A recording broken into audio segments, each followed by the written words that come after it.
نماز میں قنوت نازلہ کیا کرتے تھے۔ آپ صلی اللہ علیہ وسلم دعا کرتے تھے اللہم انجِ الولید ابن الولید، اے اللہ ولید کے بیٹے کو نجات دے دے۔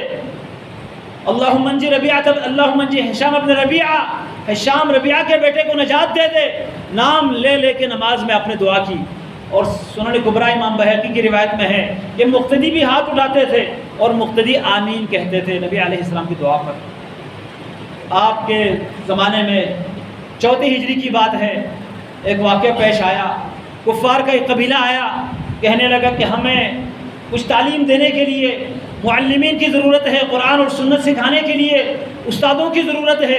اللہ کے نبی صلی اللہ علیہ وسلم نے کہا ٹھیک ہے۔ آپ نے انصار میں سے 70 ایسے لوگ جو رات بھر قرآن پڑھا کرتے تھے اور دن کو محنت مزدوری کر کے اپنا مال اللہ کے راستے میں خرچ کرتے تھے، اپنا گزر بسر کرتے تھے، جن کو قراء کہا جاتا تھا۔ قراء قاری کی جمع ہے، قرآن پڑھنے والے۔ 70 افراد ایسے تھے جو قرآن کے عالم تھے۔